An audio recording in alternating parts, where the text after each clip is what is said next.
질병 중에서 치매는 암보다 더 무섭고 고통스러운 병일 겁니다.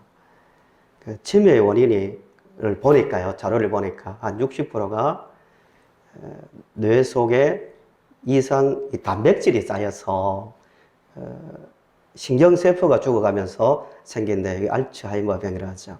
그리고 한 30%는 혈관계통의 원인이라고 합니다. 그러니까 치매가 무서운 이유는 여러 가지가 있겠지만 기억력이 상실되는 거예요. 자기 집도 나가서 밖을 나갔다가 자기 집도 못 찾고 가족까지도 심하면은 몰라보는 좀 안타깝고도 고통스러운 병이 치매입니다. 문제는 이 병도 무섭지만 신앙생활을 하면요, 영적 치매도 있다는 거예요. 기억력이 상실되는 거예요. 그 발병률이 훨씬 더 높습니다. 하나님에 대한 믿음 있잖아요. 하나님께서 천지를 만드셨다는 믿음. 믿으시잖아요, 그죠? 그리고 하나님께서 우리를 구원하셨다는 믿음. 그리고 약속 있잖아요. 변하지 않는 하나님께서 우리를 저 천국으로 인도하신다. 떠나지 않고. 엄청난 약속 아닙니까? 우리를 떠나지 않고 우리 손을 잡고 인도하신다는 그 약속에 대한 기억. 이게 쉽게 잊어버린다는 거예요. 본문을 보시면 하나님의 백성들이 출애굽기 14장부터 18장까지는 하나님 백성들이 애굽에서 해방되어 홍해를 건너고 광야를 거치고 이제 시내산까지 가기 직전의 기록인데요. 이 과정들을 보면은 얼마나 쉽게 우리가 하나님의 은혜를 잘 기억해서 잊어버리는지를 알 수가 있습니다. 이걸 보면서 우리가 교훈을 얻어야 됩니다. 이들도 하나님의 은혜를 쉽게 잊는데 우리는 말할 것도 없겠죠. 보면서 정말 지금 이 순간에도 하나님은 만물을 지으신 창조주다. 하나님은 어린 양 예수 그리스도의 피로써 우리를 구원하신 은혜의 아버지다. 그리고 변함없이 우리를 놓지 않고 인도하시는 우리 인도자다라는 그 사실을 얼마나 기억하고 있는지 생각하면서요, 말씀을 통해서 끝까지 하나님의 은혜를 기억하며 살아가는 성도님들이 되시기를 바랍니다. 지도를 보시면서요, 하나하나 보도록 하겠습니다. 하나님 백성들이 애굽에서 나와서 장막을 친 곳이 어딘지하면 바알스본입니다. 바알스본. 조금 작아서 잘 안 보이지만요, 애굽에서 오른쪽으로 하살표를 따라, 붉은 하살표를 따라 내려오시면 됩니다. 바알스본에 장막을 칩니다. 중요한 것은 누가 인도한다고요? 예, 이게 출애굽기를 보시는 아주 중요한 놀이입니다. 모든 그 장소 그리고 장막을 치는 것까지도 하나님께서 먼저 말씀하신 대로 백성들은 이동한 거예요. 그래서 홍해 앞 바알스본에 장막을 치는데요. 그런데 문제가 생겼습니다. 앞에는 홍해가 막고 있고 뒤에는 애굽 군대가 다시 잡으려고 따라오는 거예요. 특별병거 600대와 애굽의 모든 병거를 동원해서 백성들을 잡으러 옵니다. 바로 뒤까지 왔습니다. 백성들의 반응이 14장 10절부터 12절까지 나옵니다. 성경을 한번 보실까요? 14장 10절부터 12절을 보시면 바로가 가까이 올 때에 이스라엘 자손이 눈을 들어본즉 애굽 사람들이 자기들 뒤에 이른지라 이스라엘 자손이 심히 두려워하여 여호와께 부르짖고 그들이 또 모세에게 이르되 애굽에 매장지가 없어서 당신이 우리를 이끌어내어 이 광야에서 죽게 하느냐 어찌하여 당신이 우리를 애굽에서 이끌어내어 우리에게 이같이 하느냐? 우리가 애굽에서 당신에게 이런 말이 이것이 아니냐? 이러기를 우리를 내버려 두라. 우리가 애굽 사람을 섬길 것이라 하고 이렇게 불평하는 거예요. 애굽이란 말이 계속 나오죠. 애굽에 있을 때 애굽에서 반복하잖아요. 가지도 못하고 앞으로 가지도 못하고 뒤로 갈 수도 없는 그 상황에 빠지니까 두려움에 잡혀서 원망을 하는 거예요. 그때 하나님께서 유명한 사건이죠.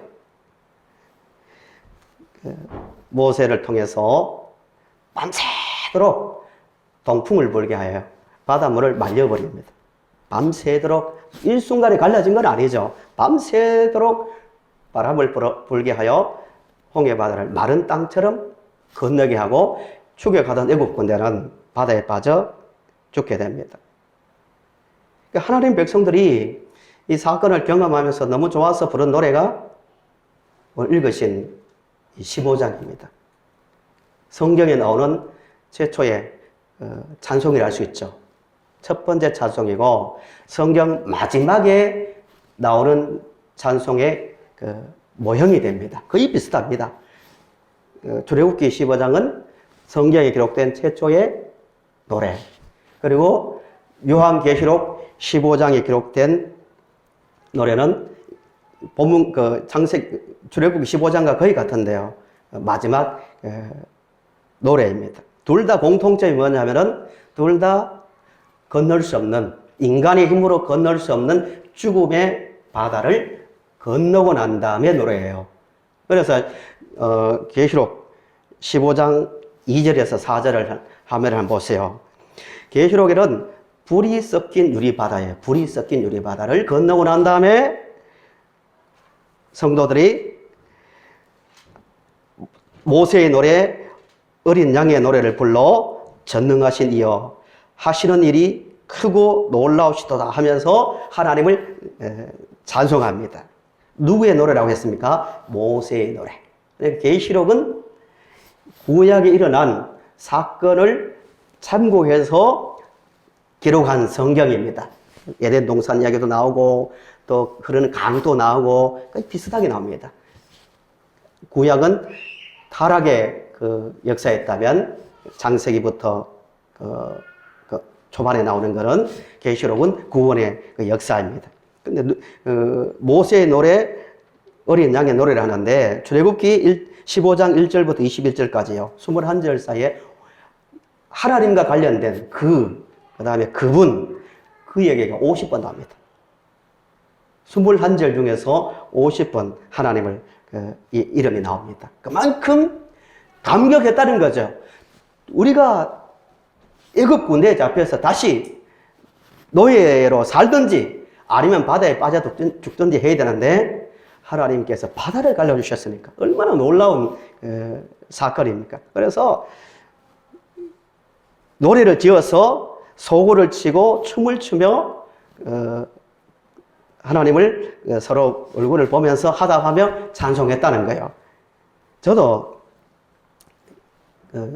기억해 보면은 구원의 은혜에 감사해서 영적으로 말하면 죽음의 강을 건넌 거죠. 고린도전서 10장 1절에 있는 대로 홍해를 건넌 것을 세례를 하잖아요.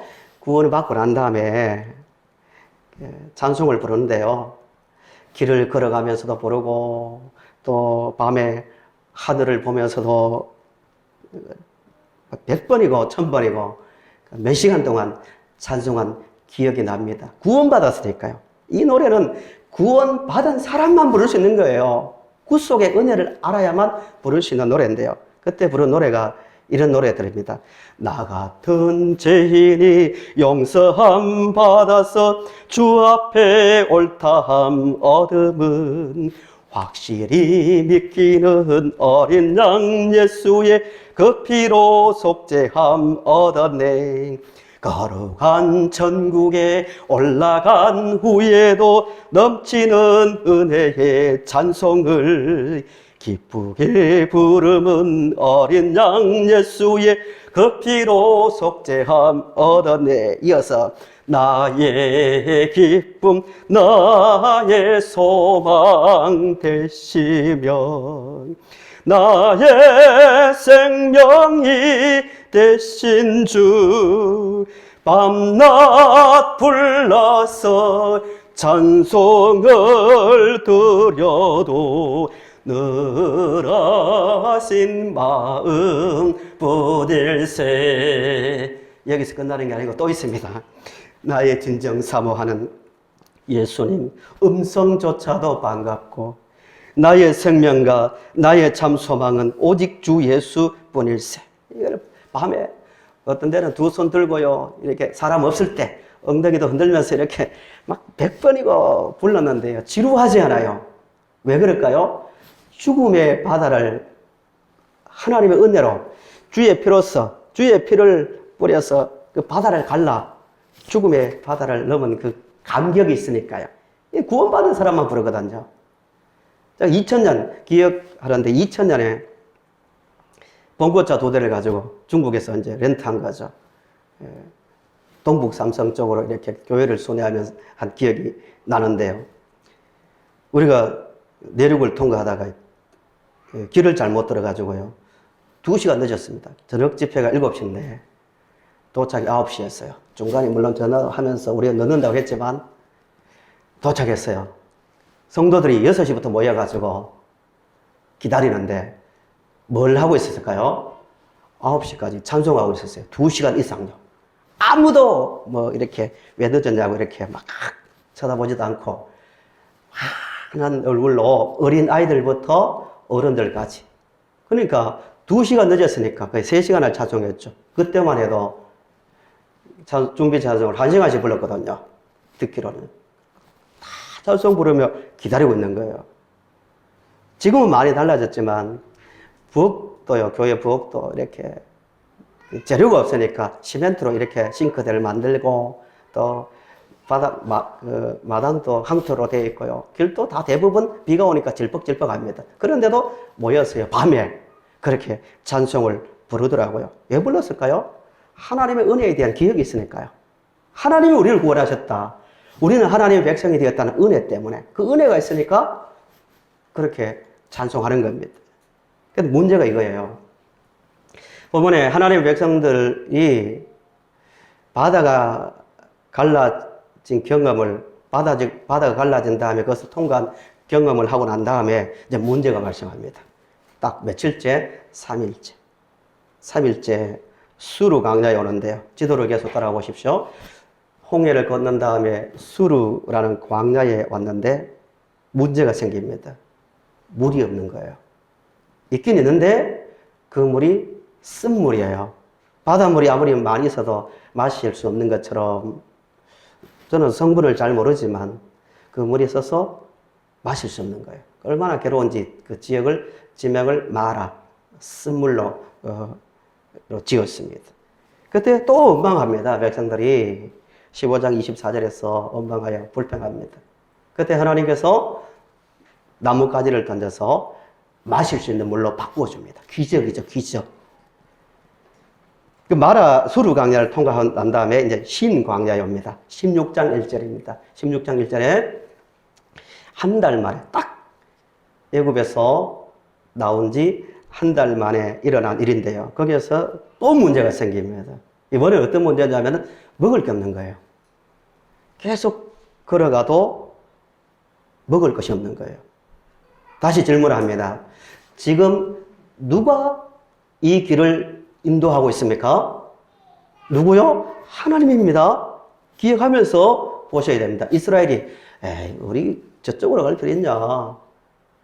우리는 광야의 지리에 대해서 잘 알고 있는데 하고 자기 마음대로 간 게 아니라 하나님께서 정지하면 정지하고 가라고 하면 가고 이쪽이면 이쪽, 이쪽이면 이쪽 하나님 말씀대로 갔는데 이번에는 양식이 없는 거예요. 그때 배가 고프니까 하나님 백성들의 반응이 뭐냐면은 16장 2절 3절에 나옵니다. 제가 읽어보겠습니다. 이스라엘 자손 중 온 회중이 그 광야에서 모세와 아론을 원망하여 이스라엘 자손이 그들에게 이르되 우리가 또 나오는 단어가 있습니다. 애굽입니다. 애굽 땅에서 고기 가마 곁에 앉아 있던 때와 떡을 배불리 먹던 때에 여호와의 손에 죽었더라면 좋았을 것을 너희가 이 광야로 우리를 인도해내어 이 온 회중이 줄여 죽게 하는도다 라고 원망하는 거예요. 우리가 관찰자 입장에서 상식적으로 생각하면 이해가 안 되잖아요. 처음에는 3일, 나온 지 3일째 원망했죠. 근데 기적으로 그 전에 홍해를 건넜고 물을 마셨죠. 그 다음에 한 달밖에 안 된 거예요. 한 달, 1년도 아니고. 한 달 되었는데 먹을 양식이 없다고 원망하는 거예요. 어떤 원망합니까? 이전이 좋다고. 애국에 있을 때는 먹을 것도 많고 거기서는 비록 노예로 살았지만 지금보다 훨씬 좋다고 이런 원망을 하는 거예요. 이해가 됩니까? 3일이고 한 달입니다. 근데 이게 우리의 모습이라는 거예요. 신앙생활 가운데서. 하나님께서 우리를 애굽에서 해방시켰죠. 고린도전서를 인용하면은 예수 그리스도의 어린 양의 피로써 세례를 받아 우리는 홍해를 건넜죠. 또 만나를 먹었죠. 바위에서 나오는 반석에 물을 마셨죠. 다 예수 그리스도와 관련된다고 합니다. 뭐 그 해석은 다른 기회 하고요. 은혜로 살고 있거든요. 미래에 대한 은혜도 받고 있잖아요. 너희들 절대로 놓지 않는다. 너희들 손 절대 놓지 않는다. 비록 내가 물이 없는 곳으로 인도하고 양식이 없는 곳으로 인도할지라도 거기에서도 너희들을 먹이고 입히며 풍족하게 살 수 있도록 하겠다. 과거의 은혜, 현재 함께 하신 은혜, 미래에 대한 은혜 다 주셨거든요. 그런데 어떻습니까? 살아갈 때 인간적으로 답답한 일을 만나잖아요. 앞에는 홍해고 뒤에는 내 힘으로 견딜 수 없을 것 같은 추격하는 어떤 세상의 힘이 있잖아요. 살다 보면 또 현실에 양식의 문제가 있잖아요. 이런 문제에 딱 앞에 설 때 우리는 과연 걱정하지 말라고. 하나님이 열 재앙을 통해서 그 당시에 최고의 문화를 자랑하는 애굽의 모든 신들을 다 꺾었다고. 바다를 갈랐다고. 걱정하지 말자고. 이렇게 합니까? 아니면 어떻습니까? 왜 하필이면 나에게 이런 홍해가 있는가? 그 많고 많은 장소 중에 왜 이곳에 장막을 치게 했는가? 왜 이곳에 살게 했는가? 이런 낙심과 원망을 하지 않습니까? 더 나가서 노골적으로 표현하진 않지만 애굽이 좋다고. 차라리 하나님 모르고 내 마음대로 살 때가 좋았다고. 이럴 때가 있다는 거예요. 이게 영적인 어떤 기억력 상실이거든요. 하나님의 이스라엘 백성들이 그랬거든요. 한 곳을 더 보시면 르비딤의 17장 1절 이야기인데요. 르비딤에서도 또 마실 물이 없으니까 또 똑같은 원망을 하는 거예요. 17장 2절 3절 보시면 거의 관용어구처럼 비슷한 원망을 합니다. 애굽이 좋다고. 옛날이 좋다고. 뭐 이런 식입니다. 그러니까 우리말로 표현하면은 예수 믿어도 뭐 특별한 것도 없고 내가 뭐 특별히 지금 하나님의 사랑을 받는다고 느끼지 못한다는 거예요. 그래서 늘 애굽으로 돌아가자는 말이 나오는 겁니다. 치매가 무섭다는 게 기억력이 상실된다고 했는데요. 영적으로 마찬가지입니다. 영적으로. 그러니까 영적인 은혜, 하나님께서 베푸신 은혜, 지금 또 어마어마한 은혜, 어마어마한 은혜를 우리에게 주시고 있고 또 약속을 주셨는데 이 은혜를 누리며 살려면 이 은혜를 망각하지 말아야 되는데요. 어떻게 해야 될까 문제예요. 우리가 은혜를 잊지 않으려면 어떻게 해야 될까요? 성경을 보시면 우리 이 본문을 보시면 물이 많다고 하나님 물이 없습니다. 물만 있으면 우리가 하나님 인도를 따라 살겠습니다. 뭐 이런 식의 그 반응 아닙니까? 물 주셨어요. 풍성하게 주셨어요. 그런데 그거 만족하니까 그거 해결되니까 다른 것 때문에 또 불평합니다. 하나님 저 욕심 없습니다. 인생 욕심 하나도 없습니다. 나를 괴롭히는 애굽 군대만 처리해주면 열심히 신앙생활 하겠습니다. 이스라엘의 그 행동들 아닙니까? 조금 더 풀면. 근데 따라오는 적들이 사라져도 다른 문제 때문에 또 불평합니다. 그래, 하나님, 이거 하나만, 큰 거 아닙니다. 이 조건 하나만, 이 문제 하나만 해결하면, 아니면 이것 하나만 해결해 주면 정말 하나님을 잘 섬기겠습니다는 것은 착각입니다. 환경의 문제가 아니라는 거예요. 이스라엘 백성들을 볼 때 하나님의 은혜를 기억하는 거예요. 누리는 겁니다.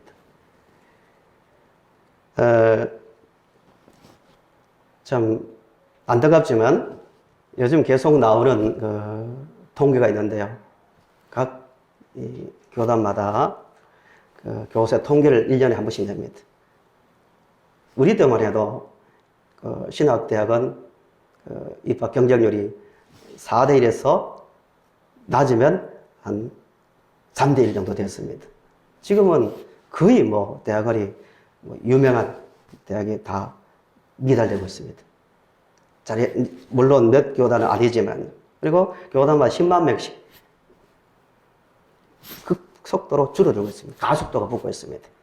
대표적인 교단이 그렇습니다. 이런 때입니다. 다 원인은 어디에 있을까요? 은혜로, 물론 모든 원인은 많습니다. 그렇죠? 많은데, 우리 개인에게 적용하면은, 맞아. 영원전에 선택받아서 우리가 죽음의 문제를 넘어섰다. 천지의 주제이신 하나님께서 우리 목자가 되셔서 인도하신다는 그 은혜, 또 소망, 히브리서가 그렇게 강조하는 소망을 굳게 잡으십시오. 소망을 굳게 잡읍시다. 에베소 1장 3절에는 모든 신령한 복을 주신 그 하나님을 말하잖아요. 모든 걸 받았지 않습니까? 그거 놓치지 마십시다. 기억하면서 하십시다. 은혜가 마음에서, 생각에서 약화되니까 세상에 넘어가는 거예요. 다시 한번 건면합니다. 성도님들, 우리가 받은 은혜는 밤낮 불러서 찬송해도 부족할 정도의 큰 은혜임을 알고 그 은혜를 누리며 기억하며 살아갈 수 있기를 간절히 바랍니다. 그러면 은혜를 누리려면 어떻게 되는가? 두 가지 결국 이게 핵심적인 답입니다. 과거의 문제, 미래의 문제, 또 현재의 은혜를 모든 것을 누리며 기뻐하며 살려면, 지속하려면 두 가지를 실천해야 되는 개인의 문제입니다. 남들이 해줄 수 있는 문제가 아니에요. 두 가지 중에 첫 번째는 말씀을 끊임없이 읽고 묵상하는 거예요. 하나님 말씀 안에 다 나와 있거든요. 우리도 당장 그렇잖아요. 이걸 보면서, 그렇구나. 이렇게 하셨네. 그렇구나. 다 알고 있잖아요. 이미 우리에게 주신 은혜를 날마다 되짚는 거예요. 세상에 뉴스나 사람들과 대화를 하기 전에 그 이상으로 깊이 있는 하나님 말씀을 확인하는 거예요.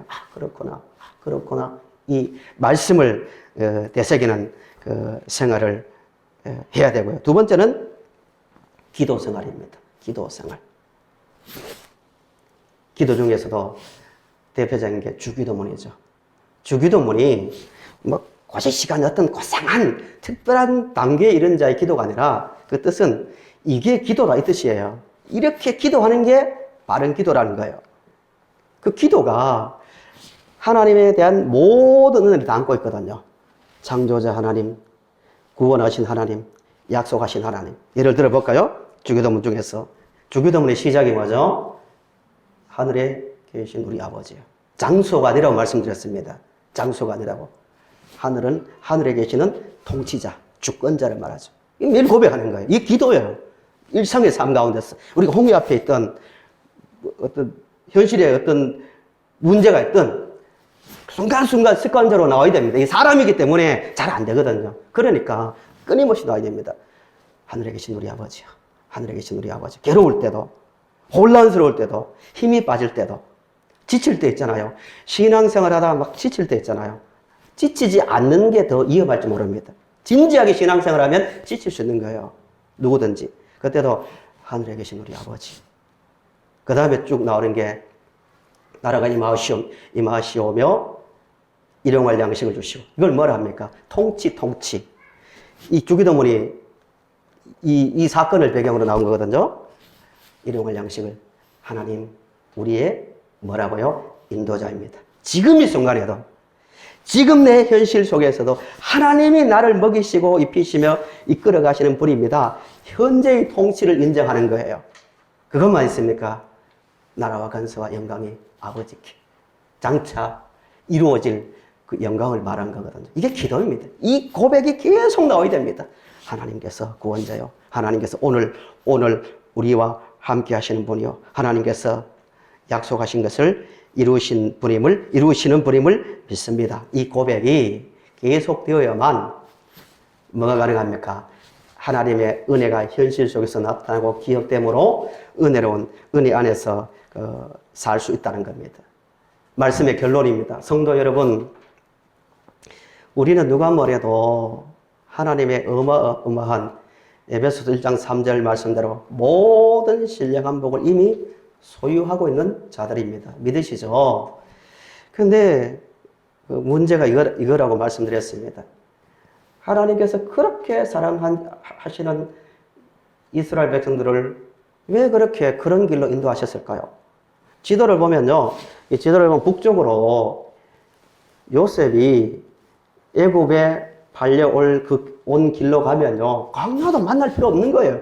하나님께서 기적을 안 일으키셔도 돼요. 홍해 안 갈라도 돼요. 위로 북쪽 해안 길이거든요. 이게 당시 무역로입니다. 무역로. 아시아와 아프리카를 연결하는. 북쪽 바다를 따라가면은 광야도 없고, 물 문제도 걱정 없고, 아무 문제도 없는 거예요. 그런데 왜 하나님께서 남동쪽으로 이렇게 바다를 건너야 될, 또 광야를 통과해야 할 길로 인도했을까요? 몰랐어요? 관심이 없었어요? 아니거든요. 하나님께서 백성들을 시험하기 위해서 이런 길을 인도하는 거예요. 광야 앞에 세우고 바다 앞에 세우는 게 시험하려고. 이놈들 믿음이 몇 점 정도 되는가, 합격, 불합격 매기려는 게 시험이 아니라고 말씀드렸습니다. 이런 시험을 경험해야만 어디에 이룰 수 있습니까? 내 생각이 아니라 하나님의 말씀대로 사는 것이 맞구나. 이 경험을 할 수 있는 거예요. 인간은 절대로 이런 광야의 경험을 하지 않고는 절대로 하나님을 인정하지 않는 악한 습성이 있습니다. 그래서 사랑하기 때문에, 우리에게 더 관심이 많기 때문에 지금도 시험하시고 앞으로도 하나님을 의지하지 않고는, 하나님을 사랑하지 않고는 절대로 통과할 수 없는 문제 앞에 세우시는 거예요. 이 순간에도 성도님들은 그래 맞아, 우리 생각이 아니라 하나님의 말씀대로 사는 것이 맞아 라고 고백하면서 살아갈 수 있기를 간절히 바랍니다. 특별히 약속 중에서 구원의 은혜도 중요하지만 천국의 소망, 세상 사람들 속에서도요,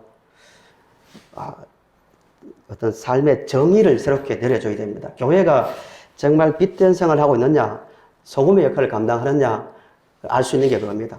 우리를 딱 보고 저들을 보니까 인생의 목적지가 우리와 다르구나, 행복의 기준이 다르구나, 기쁨의 기준이 다르구나를 보여줘야 됩니다. 이 약속을 따라 살아가는, 은혜를 누리는 자에게 나타나는 모습들입니다.